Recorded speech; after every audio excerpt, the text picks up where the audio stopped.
Bapa, kami bersyukur untuk firman-Mu yang sebentar akan kami dengar.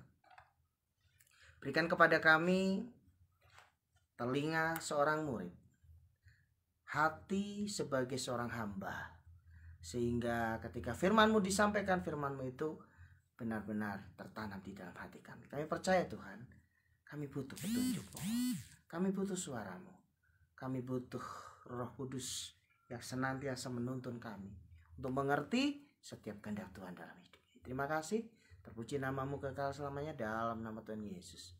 Amin. Haleluya. Doa saya semua saudara sehat.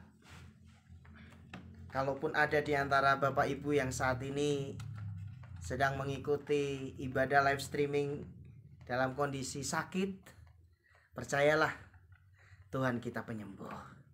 Percayalah bahwa Tuhan kita tidak pernah gagal dalam setiap janji-janjinya. Oleh sebab itu, abaikan dulu apa yang menjadi pergumulanmu saat ini dan percayalah bahwa seperti pujian yang tadi kita naikkan, kita lebih dari pemenang. Haleluya. Saudara,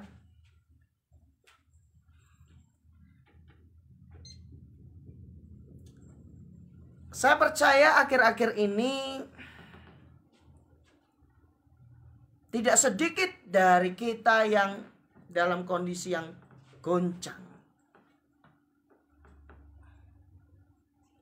Dengan situasi yang serba tidak menentu saat ini, dibutuhkan iman yang benar-benar kokoh untuk mempercayai Tuhan dan mempercayakan hidup kita kepada Tuhan.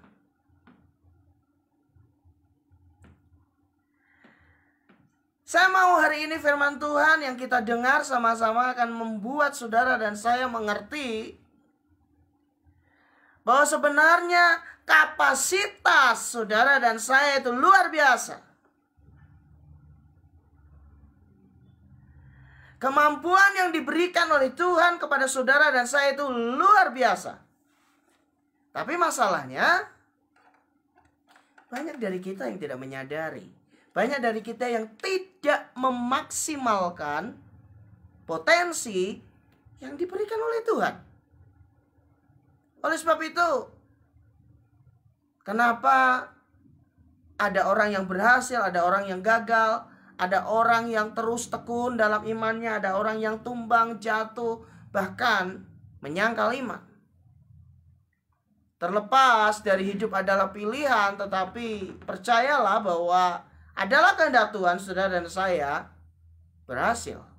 Adalah kehendak Tuhan saudara dan saya tetap kokoh. Adalah kehendak Tuhan saudara dan saya tetap ada di dalam relnya Tuhan. Nah, hari ini saya mau berbicara tentang bagaimana asal muasal saudara dan saya bisa berbeda-beda dalam berbahasa. Ya, tentu kita semua sepakat bahwa dulu semua orang bahasanya sama karena bapaknya satu, Bapak Adam. Mamahnya satu, Ibu Hawa. Tetapi dengan peristiwa ini akhirnya Tuhan izinkan bahasa berbeda sampai detik ini. Dan tentu setiap saudara berbicara dengan bahasa yang berbeda. Bahasa suku berbeda. Belum lagi bahasa tiap-tiap negara berbeda. Nah, tetapi bukan itu inti yang mau saya sampaikan. Inti yang mau saya sampaikan adalah bagaimana Tuhan tetap intervensi dalam segala peristiwa, sehingga manusia harus mengakui kedaulatan Tuhan, kebesaran Tuhan, kemahdasyatan Tuhan, bahwa Tuhan penentu segalanya. Kejadian pasal yang ke-11 mulai dari ayat yang pertama. Kita akan baca kisah ini.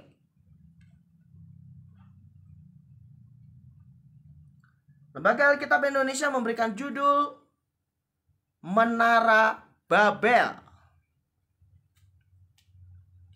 Adapun seluruh bumi satu bahasanya dan satu logatnya.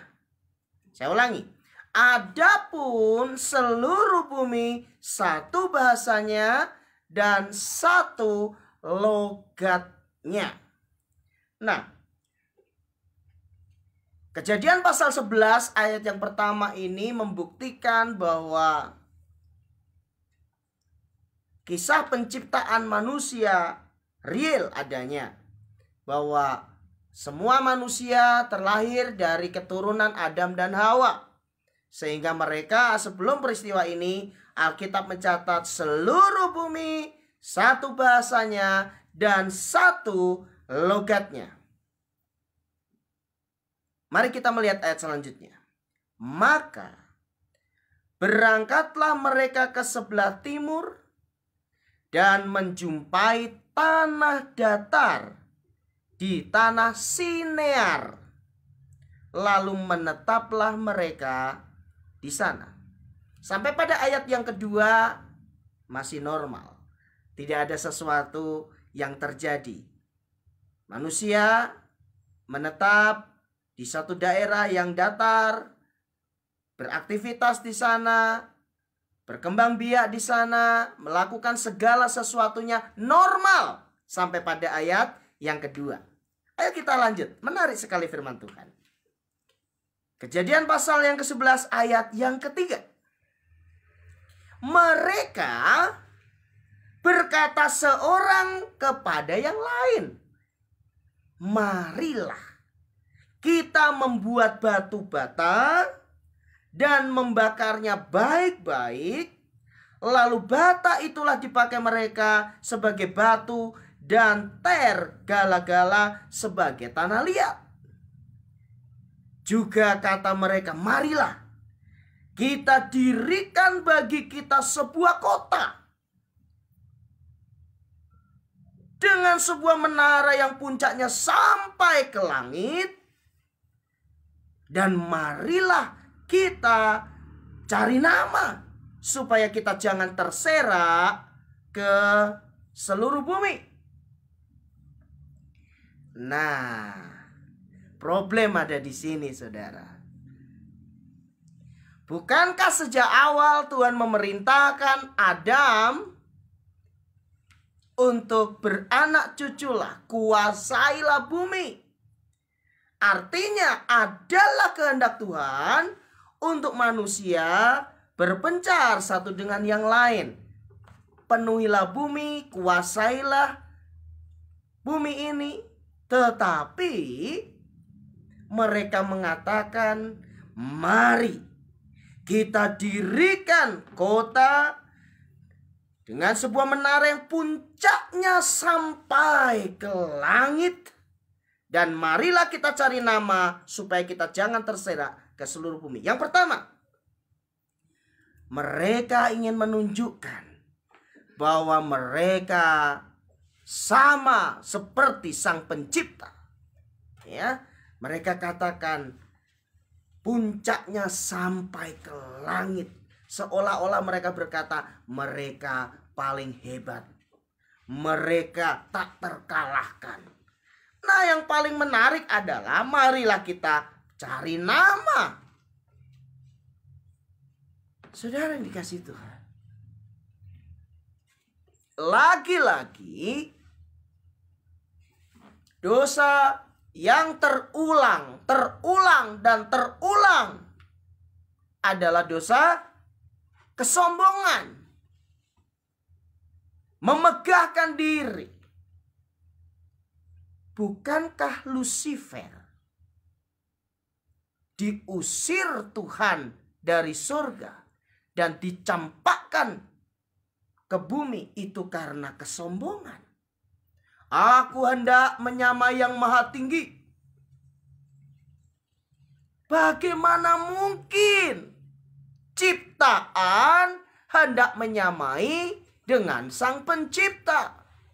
Ini tidak mungkin. Ini merusak tatanan. Sama.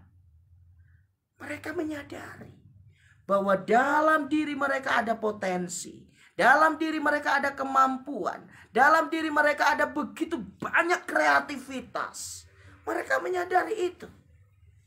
Sehingga mereka membuat sebuah kota, menaranya sampai ke langit, dan mencari nama. Seolah-olah mereka berkata, bullshit itu firman yang berkata penuhilah bumi. Kami mau di sini saja. Saudara dikasih Tuhan.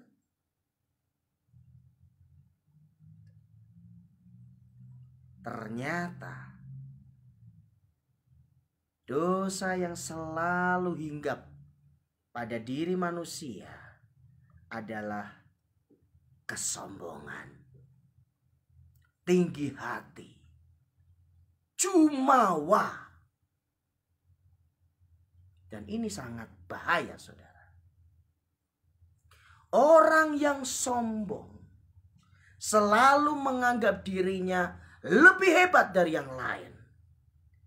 Orang yang sombong selalu menganggap dirinya paling benar daripada yang lain. Orang yang sombong tidak mau mendengar nasihat dari orang lain. Jelas-jelas firman Tuhan mereka dengar agar mereka penuhi bumi. Mereka berkata agar kita jangan terserak. Kita ngumpul saja di sini. Terjadi pemberontakan terhadap perintah Tuhan. Ini menarik. Dan ini serius. Hati-hati. Orang yang merasa dirinya bisa segalanya, kecenderungannya adalah dia akan memberontak. Dia akan melanggar setiap tatanan yang sudah ada.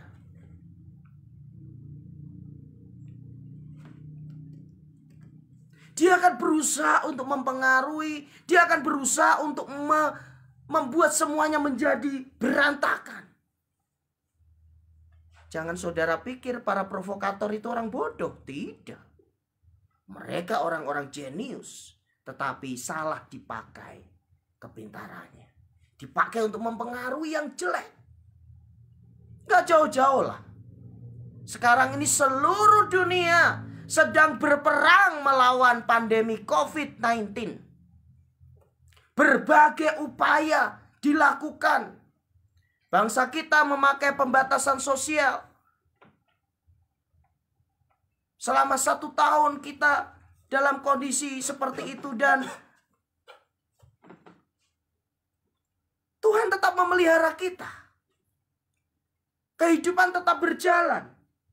Semua kebijakan-kebijakan dari pemerintah tentu itu untuk kebaikan. Tetapi apakah semua orang setuju? Saya baca di media sosial begitu banyak kritik dan lain sebagainya. Saudara yang dikasihi Tuhan, dengar baik-baik yang saya sampaikan. Taatilah pemerintah, karena mereka adalah wakil Allah di bumi ini. Dan saya percaya semua kebijakan pemerintah adalah demi kebaikan. Tatanan-tatanan yang diberikan itu demi kebaikan. Saya berani katakan, orang yang melawan pemerintah dengan kebijakan yang baik, kalau mereka mengatasnamakan orang beriman, saya tanda tanya besar, iman yang seperti apa? Itulah sebabnya sebagai rohaniwan, sebagai pendeta, melalui media sosial ini saya menghimbau, apapun program pemerintah untuk kebaikan bersama, ayo kita taat. Ayo kita lakukan. Ayo kita dukung Bapak Presiden kita, Bapak Jokowi, demi kebaikan. Ini firman Tuhan datang supaya manusia penuhi bumi. Mereka gak mau. Mereka mau bikin menara, mereka mau bikin kota, mereka mau tunjukkan mereka hebat. Memang mereka hebat. Memang mereka pandai. Memang mereka cerdas. Apakah Tuhan tinggal diam? Oh, tidak. Kita lihat ayat berikutnya. Lalu turunlah Tuhan untuk melihat kota dan menara yang didirikan oleh anak-anak manusia. Wah, ini luar biasa. Ayat yang ke-6 ini saya akan lama di sini, saudara. Dan ia berfirman, mereka ini satu bangsa dengan satu bahasa untuk semuanya. Perhatikan firman Tuhan ini. Ini barulah permulaan usaha mereka. Ini Tuhan yang ngomong, saudara ya. Perhatikan baik-baik ayat ini. Mulai dari sekarang, apapun juga yang mereka rencanakan, tidak ada yang tidak akan dapat terlaksana. Wow.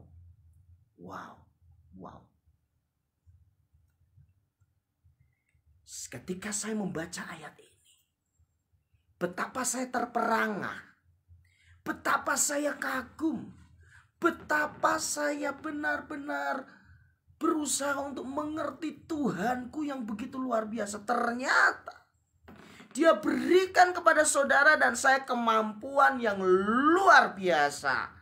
Alkitab katakan bahwa mulai dari sekarang apapun juga yang mereka rencanakan, tidak ada yang tidak akan dapat terlaksana. Artinya begini, Tuhan memberikan kepada saudara dan saya kapasitas yang besar, kemampuan yang besar. Namun sayangnya banyak dari kita yang tidak memaksimalkan kapasitas, kemampuan, talenta yang dipercayakan oleh Tuhan. Ayo jujur. Sudahkah kita maksimalkan semua kemampuan yang diberikan Tuhan dalam hidup kita? Saya pikir belum.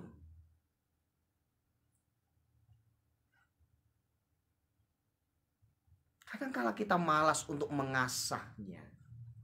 Kadangkala kita udah hands up duluan, menyerah duluan. Padahal kalau kita mau sedikit saja ulet, kita bisa lebih. Nah saudara, Tuhan bawa saya pada satu pengertian bahwa dalam dirimu, dalam diriku ada kemampuan Tuhan yang luar biasa. Temukan itu, gali itu, asah itu.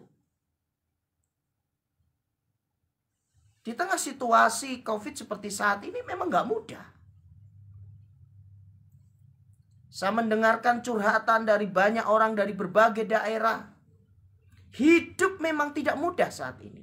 Cari uang susah, betul itu. Tetapi itu bukan berarti kemudian kita mengalah, menyerah, dan kalah. Tidak. Tuhan memberikan kepada kita kemampuan yang besar. Tuhan memberikan kepada kita hikmat untuk bisa mengerjakan segala sesuatu.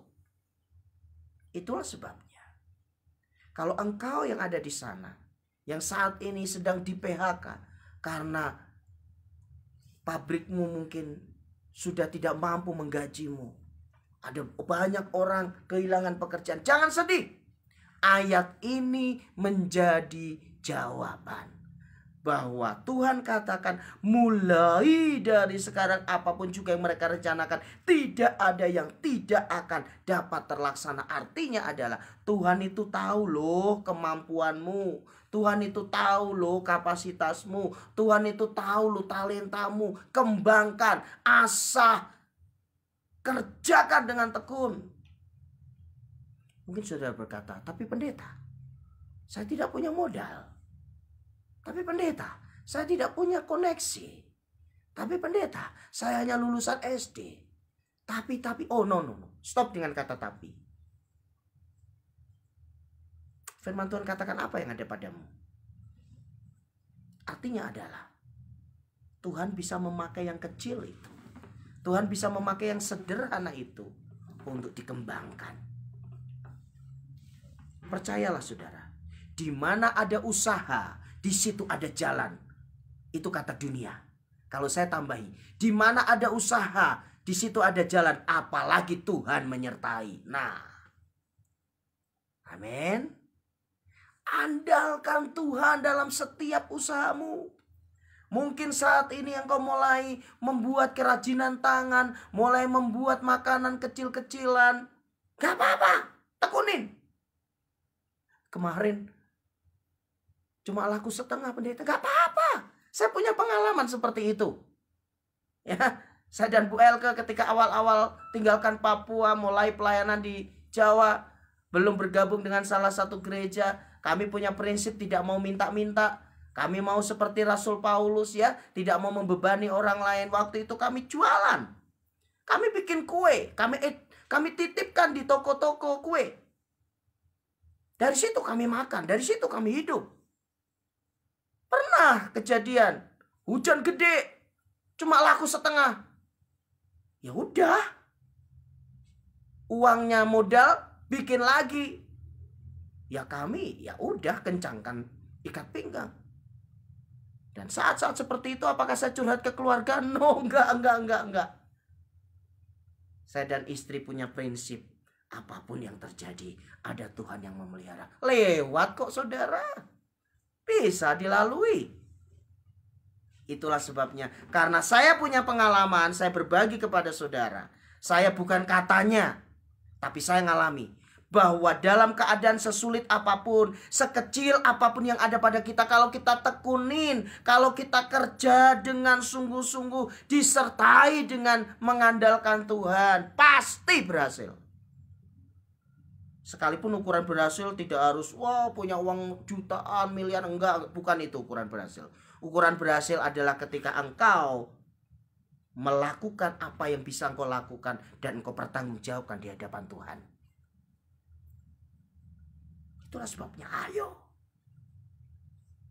jangan pernah menyerah. Jangan mengutuki diri sendiri. Maju, semangat.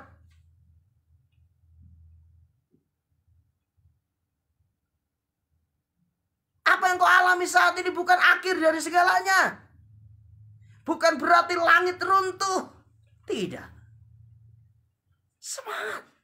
Punya Tuhan kita ini. Jadi jangan kita mau kalah dengan keadaan. Kalahkan keadaanmu. Andalkan Tuhanmu. Jadilah pemenang. Haleluya. Baiklah kita turun dan mengacau balaukan di sana bahasa mereka. Sehingga mereka tidak mengerti lagi bahasa masing-masing. Gimana ini saudara? Kalau bukan Tuhan yang mengerjakan ini, nggak mungkin. Ya, mereka sudah rencanakan begitu matang. Mereka sudah sepakat. Mereka sudah siapkan segala sesuatunya. Tapi disinilah saya mempercayai firman Tuhan. Bahwa segala sesuatu yang terjadi di bawah kolong langit ini tetap ada intervensi Tuhan. Tetap ada kedaulatan Tuhan yang harus terjadi di sana. Iblis mereka-rekakan yang jahat bagiku. Namun Tuhan mengubahnya baik untukku. Pegang ini. Makanya saya senang sekali nyanyi lagu itu. Iblis itu berusaha dengan berbagai macam cara jatuhkan saudara, hancurkan saudara. Buat saudara jauh dari Tuhan. Buat saudara hidupnya kecewa, merana. Lalu menyalahkan Tuhan. Itu rencana iblis.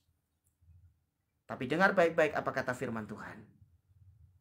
Rancanganku adalah rancangan damai sejahtera dan bukan rancangan kecelakaan.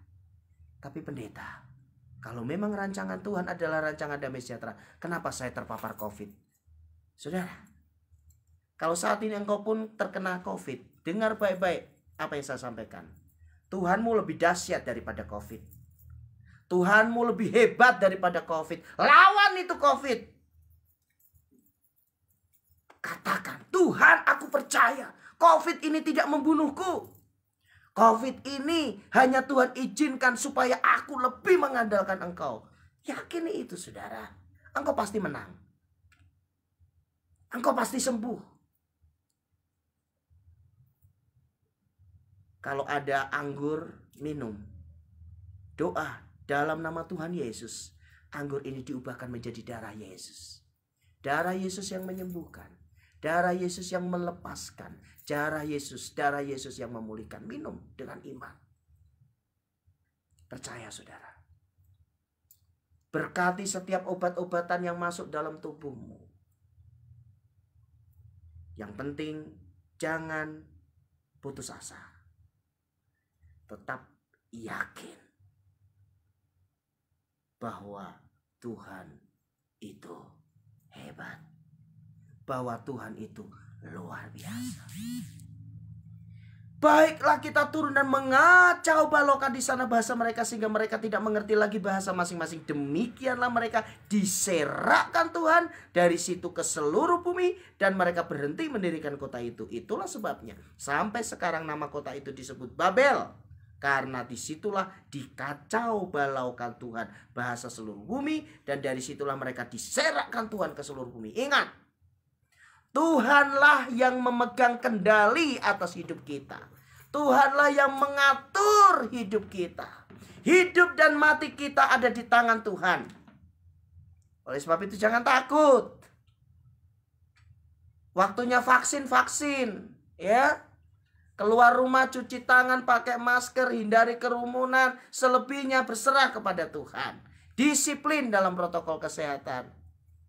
Karena orang yang cinta Tuhan itu orang yang gak ngawur. Ya. Orang yang beriman itu adalah orang yang taat.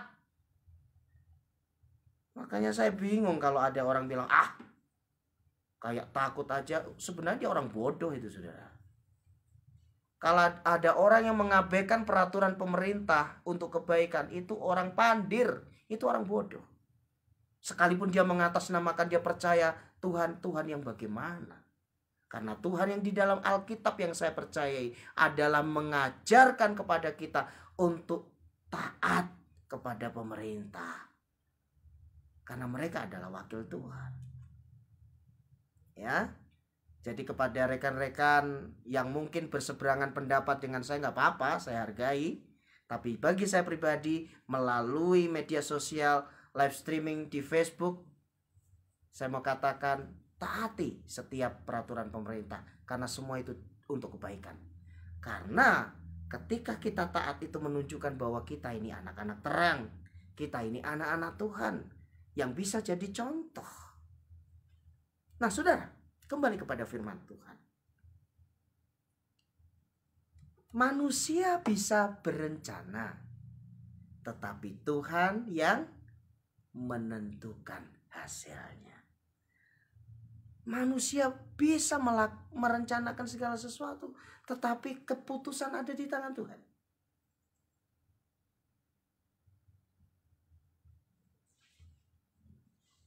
Mungkin saat ini engkau sedang bersedih karena orang yang kau kasihi dipanggil Tuhan.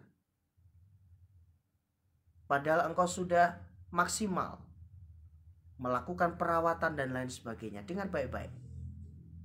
Tuhan bawa saya untuk menyampaikan kata-kata ini kepada saudara. Bukan berarti orang yang dipanggil Tuhan itu gagal. Tidak, saudara. Kalau memang Tuhan tahu itu yang terbaik, maka itu yang dikerjakan Tuhan. Tuhan itu jauh lebih tahu daripada kita. Amin, saudara. Makanya saya berulang kali katakan, bukan tentang kapan kita mati, dengan cara apa kita mati, bukan itu. Tetapi yang terpenting bagaimana kita hidup. Ya, jangan hidup sembarangan. Jangan hidup gak bertanggung jawab. Hiduplah dengan teratur, demikian kata firman Tuhan. Berdoa yang teratur. Baca firman yang teratur. Beribadah yang teratur. Kalau saat ini harus secara online, gak apa-apa. Semuanya ada waktunya kok. Kemarin kami diizinkan Tuhan bisa ibadah. Hari ini harus online lagi, gak apa-apa. Untuk segala sesuatu itu ada waktunya. Tetapi ketika ada kesempatan beribadah secara offline, ya lakukan itu sebagai kesempatan. Ya. Makanya saudaraku, ayo. Jangan pernah duduk diam lalu menyalahkan keadaan. Itu hanya dilakukan oleh orang-orang pecundang, saudara. Tetapi engkau adalah anak-anak Allah yang hidup. Tuhan menghendaki kita berhasil. Tuhan sudah merencanakan kita sukses. Oleh sebab itu jangan putus asa. Terus juang, terus berjuang. Andalkan Tuhan. Kalaupun gagal, bangkit lagi. Usaha lagi.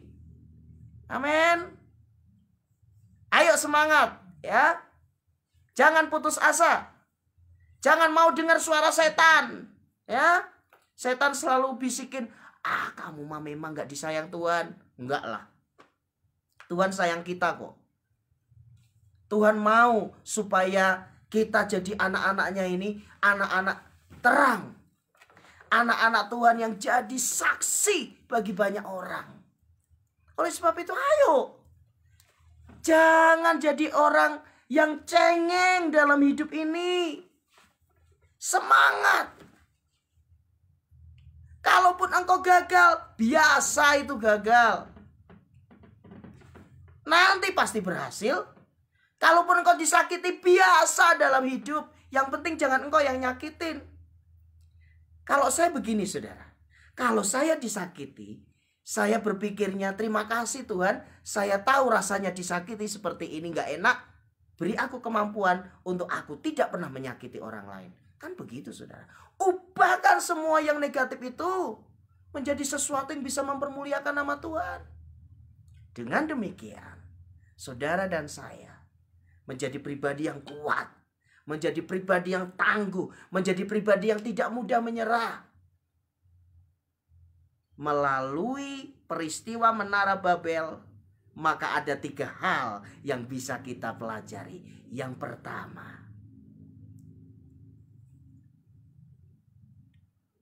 Tuhan menghendaki agar setiap rencananya dalam kehidupanmu dan dalam kehidupanku dipenuhi. Katakan amin. Oleh sebab itu, jangan pernah melawan kehendak Tuhan. Jangan pernah sekali-kali melawan kehendak Tuhan. Akibatnya fatal. Peristiwa Menara Babel ini adalah contoh orang-orang yang melawan kehendak Tuhan. Tuhan berfirman, penuhilah bumi. Mereka pengen jadi satu. Dikacaukan bahasa mereka. Habis. Berantakan rencana mereka. Ya. Jadi yang pertama adalah kehendak Tuhan agar saudara dan saya hidup dalam rencananya. Rencana Tuhan itu apa? Damai sejahtera, bukan kecelakaan. Oleh sebab itu, nikmati setiap janji-janji Tuhan. Katakan amin. Aku yakin pasti digenapi dalam hidupku. Yang kedua, Alkitab mencatat dosa pertama kali itu adalah kesombongan. Lucifer, iblis, dilemparkan Tuhan dari surga ke bumi karena kesombongan. Peristiwa Menara Babel juga bentuk dari kesombongan, sehingga dikacau balaukan bahasa. Oleh sebab itu, kita ini rawan dengan yang namanya dosa kesombongan. Ya, hati-hati. Tuhan mengasihi orang yang rendah hati, tetapi Ia menentang orang-orang yang congkak atau tinggi hati. Kata menentang di situ dalam pengertiannya adalah Tuhan itu berhadapan, berdiri melawan orang yang tinggi hati. Ngeri, saudara. Kalau Tuhan mau ngelawan manusia mau jadi apa ya? Jadi yang kedua, jangan sombong. Ya. Karena ketika engkau sombong, kehancuran sudah ada di depanmu. Jadi bagaimana caranya supaya kita tidak sombong? Yang pertama, selalu ingat bahwa segala sesuatu yang ada dalam diri kita semua adalah anugerah Tuhan. Kemudian yang kedua, percayalah bahwa apapun pencapaian dalam hidupmu itu semua semata-mata karena campur tangan Tuhan. Kemudian yang ketiga, imani bahwa apapun yang kau miliki, biarlah semuanya itu untuk kemuliaan nama Tuhan, sehingga engkau tidak mencuri kemuliaan Tuhan. Ya, yang ketiga, yang terakhir, Alkitab mencatat loh, bahwa mulai sekarang tidak ada yang tidak bisa dilakukan oleh manusia. Artinya adalah Tuhan memberikan kepada saudara dan saya kapasitas yang luar biasa, kemampuan yang besar. Kali itu lakukan segala sesuatu dengan tekun. Jangan mudah menyerah. Percayalah, ketika Tuhan menyertai, segala sesuatu menjadi mungkin. Memang sulit, tetapi bukan berarti tidak bisa dilakukan. Saudara-saudaraku, di tengah menghadapi situasi yang serba tidak menentu dan serba sulit, pegang janji Tuhan. Kalau Tuhan di pihak kita, siapakah lawan kita? Tidak ada. Sebab itu, ayo, melalui kesempatan ini saya mengajak engkau, saudara-saudaraku, sahabat-sahabatku, bangkit dari keterpurukanmu.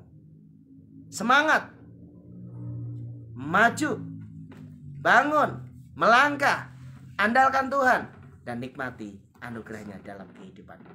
Tuhan memberkati.